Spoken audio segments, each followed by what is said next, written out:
وروى ابن أبي الدنيا عن بعض السلف أنه قال، na amepokea Ibn Abi Dunya kutoka kwa baadhi ya watu waliokuwa wema waliotutangulia, annahu qal, hakika yake yeye amesema, ma min yawmin akhrajahu Allahu li ahli dunya, hakuna siku ambayo Mwenyezi Mungu ataitoa kwa watu wa duniani, illa nada, isipokuwa ile siku inapotoka huwa inanadi.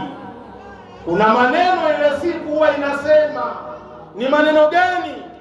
Ibn Adam, ewe mwanadamu, ightanimni, pata faida kupitia mimi, fanya mambo mazuri katika hii siku yangu ewe mwanadamu, la'allahu la yawma laka ba'di, huenda ikawa baada ya leo hakuna siku ambayo utaipata ewe mwanadamu.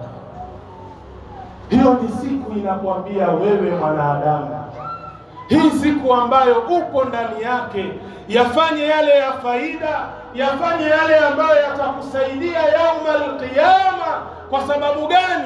Huenda baada ya siku ya leo usipate siku nyingine ya kuja kurudi kwa Allah jalla fi'ala.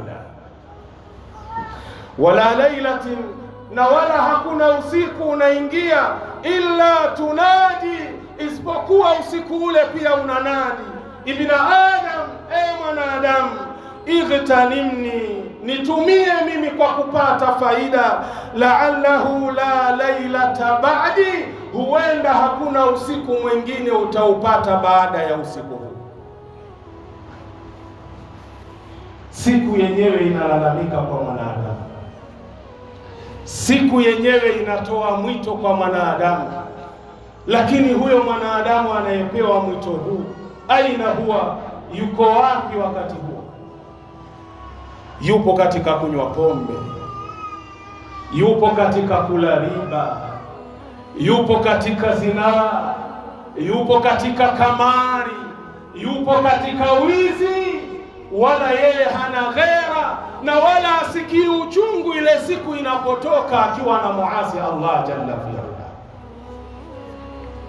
Kaangalia kitabu kinaitwa Kitabu Kalami Layali wal Ayami libni Abi Dunya, ukurasa ni wa 35. Wa fi kitabi Zuhdi libni Abi Dunya, ukurasa ni wa 193.